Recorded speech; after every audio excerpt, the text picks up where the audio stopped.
Welcome to our channel. Today we how to restore customer support monetization with Zendesk Help Center strategy detailed guide step by step clearly. Start by identifying the primary goals for your customer support monetization strategy. Assess your current customer support system and identify areas for improvement. Research the capabilities of Zendesk and how it can enhance your support experience. Create a clear strategy outlining how Zendesk will integrate into your existing framework.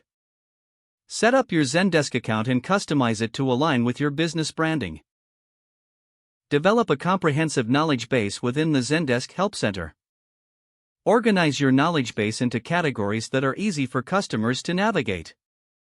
Create detailed articles that address common customer queries and issues. Utilize multimedia elements, such as images and videos, to enhance the article content. Implement a feedback mechanism on each article to gather customer input on usefulness. Train your support staff on how to effectively use the Zendesk platform. Encourage agents to contribute to the knowledge base by sharing insights from customer interactions. Set up automation features to streamline responses and improve efficiency.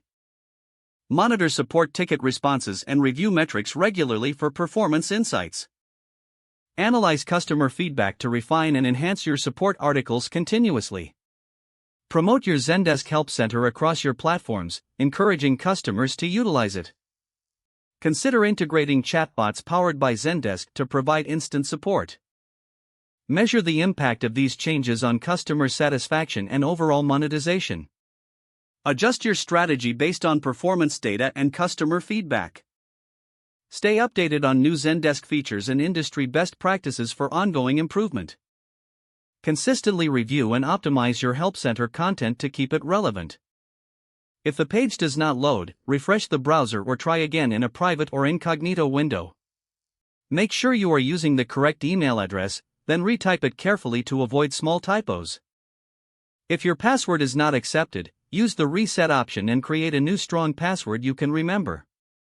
Check your spam folder for verification or security emails, then complete any requested confirmation steps. Enable two-factor authentication if available to improve account security and reduce unauthorized access risk. After signing in, review your profile details so your contact information and settings are accurate and current. If you see an error message, note it down and try again after restarting your device and internet connection. Don't forget to like this video and subscribe to our channel for more step-by-step tech guides.